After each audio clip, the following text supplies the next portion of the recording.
Here's your wrestling news for November 23rd, 2025. Your headlines for today include Sheamus out, WWE's backup plan for tournament spot revealed. Rumors of Andrade walking out of the Crash event debunked. Is Nick Hogan in talks for a WWE in-ring contract? Nikki Bella humiliated on live TV. What really happened? Chad Gable may return with a surprise partner, Big Tease, and more. Spoiler alert, guys, in case you don't wish to know, please skip the next segment.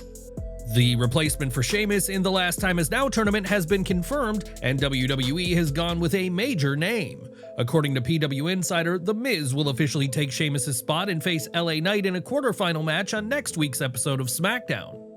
Sheamus was removed from the tournament due to a shoulder injury, which left fans speculating about who Raw GM Adam Pearce and SmackDown GM Nick Aldis would choose as his replacement. WWE noted that both GMs were evaluating options, and now the decision is set. The Miz steps in as the bracket moves forward. The stakes couldn't be higher. The winner of the tournament earns the right to face John Cena in his final match, scheduled for December 13th during a special Saturday night's main event broadcast. With the entire tournament now reshaped, The Miz suddenly finds himself with a massive opportunity, not only to advance, but to potentially stand across the ring from Cena for the final match of his legendary career. Carl Anderson is pushing back hard against a rumor that's been circulating about Andrade's appearance at a recent Crash Lucha Libre event, and he's making it clear the story being told online is flat out wrong. On the latest episode of the Talk and Shop podcast, Anderson addressed reports claiming Andrade left the Tijuana show upset or after some kind of backstage issue. Anderson shut that down immediately, stressing that he was with Andrade the entire time. There were reports that Andrade, the Crash Lucha Libre champion, was there and left in a heap and was angry and got in trouble and left. I'm here to say that I was with Andrade side by side with him doing the signing with the fans, lots of incredible fans in Tijuana. I'm telling you, it was so unbelievable to see all the fans. Andrade was right beside me and the Big LG, a friend of mine, someone I've known for a long time. With that said, there were reports that he left and he was angry. Not true. Signing was finished, he went backstage, we went backstage, he watched us win the Tijuana Crash Lucha Libre Tag Team Championships. Anderson went on to explain that Andrade didn't just stay, he watched the full show, including Anderson and Luke Gallows winning the Crash Tag titles, and even shared a celebratory hug with them afterward. There were no arguments, no walkouts, and no backstage drama. He watched the whole show. We left before Andrade left. As soon as our match was finished, which was the semi-main event, my friend Tejano was in the main event. With that said, Andrade did not leave in a heap. He didn't leave angry. He didn't leave in trouble. He didn't leave mad. Nothing. He was there the whole show. He was backstage, laughing with people, talking with people, and even hugged us after we won the Crash Lucha Libre Tag Team Championships. This clarification comes after Dave Meltzer claimed on Wrestling Observer Radio that Andrade was scheduled for a meet and greet but left early due to being unhappy with something at the event. Anderson's account directly contradicts that version of events, painting a very different picture of the night in Tijuana. With conflicting reports now out in the open, fans are left wondering where the truth sits, but Anderson's message is clear.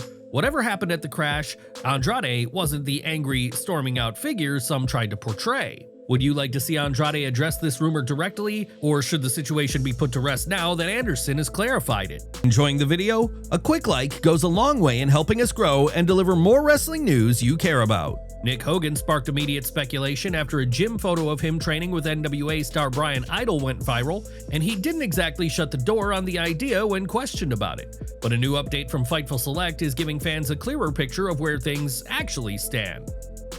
According to the report, Hogan has indeed been training with Brian Idol at FTW's World Wrestling Academies, but WWE is not part of the discussion. In fact, Fightful notes there's been no internal talk whatsoever about bringing Nick Hogan into the company. When we spoke with WWE sources, they said they've not heard any discussion whatsoever of Nick Hogan wrestling in the company since the 2010s, and even then, it was a what if. That lines up with Nick's recent comments to TMZ Sports. He didn't confirm a wrestling comeback, but he did openly acknowledge the pull he still feels toward the business his father Hulk Hogan helped shape. He spoke about the emotional connection he has with wrestling and how being around the ring brings him closer to his dad. With WWE reportedly uninterested, the clearer path, if Nick decides to jump in, might run through other promotions. Between his recent training and the way he's talking about wrestling publicly, he's definitely keeping the door open. Do you think Nick Hogan should take the leap and pursue wrestling outside WWE? Share your thoughts in the comments below. Nikki Bella has firmly re-established herself on the Raw roster since returning at the Royal Rumble, and she's wasted no time stepping into the center of the Women's World Championship picture. After launching a brutal attack on Stephanie Vaquer, Bella has positioned herself as one of the division's top heels heading into their showdown at Survivor Series War Games. But along with a renewed spotlight has come an equally loud reaction from fans, especially in Boston, where she was met with chants of "Cena left you." During an exclusive interview with ET, Nikki addressed the chants directly, revealing that she didn't even realize they were happening in the moment. It wasn't until the clips went viral that she understood what the crowd had been shouting. Well, you know what's funny? Like, I get so into the moment, I hear the noise, but I guess in Boston there were some chants and they went viral. They were saying "Cena left you." It's funny because it was my mom or Bree that texted me and I go, "What do you mean?" I didn't even hear it. But then it went viral on the internet. I didn't even hear it at all. I heard the boos and stuff, but I was so in the moment that you zone it out, Nikki said. Nikki made it clear she's choosing to block out the negativity and stayed locked in on her story with Vaquer, but she also acknowledged something much larger about her career during the same conversation. The 42-year-old confirmed that she's enjoying this current singles run, but she also knows she's nearing the end of her time in the business. Nikki admitted this will likely be her final chapter in professional wrestling. Even so, she still hopes to team with Bree for one last Bella Twins run before closing the book for good. Chad Gable's absence from WWE television hasn't only sidelined him, it's also taken the Creed brothers off TV. Brutus and Julius Creed have been aligned with Gable in a developing storyline, but his injury brought their momentum to a halt and forced WWE to pivot creatively. Now, according to a new report from Sportskeeda, WWE is preparing to bring all three men back together. With Gable nearing a return, the expectation is that he will be introduced alongside the Creed brothers on Monday Night Raw. This renewed alliance makes even more sense now that Ludwig Kaiser has taken on the El Grande Americano persona. If WWE reunites Gable and the former NXT Tag Team Champions, the trio is likely to step directly into a feud with the Americanos. During Gable's absence, El Grande Americano formed his own masked faction, each member adopting variations of the same gimmick. Given Gable's history with the character and the unfinished business between them, the rivalry would be a natural continuation of the story.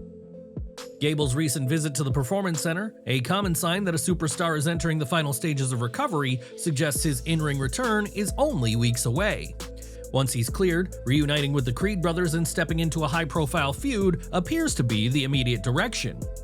For now, fans will have to wait and see how Triple H chooses to reintroduce Gable and where this storyline goes once he's finally back on WWE TV. For all of our subscribers, don't miss the 9 a.m. Eastern video we dropped earlier today.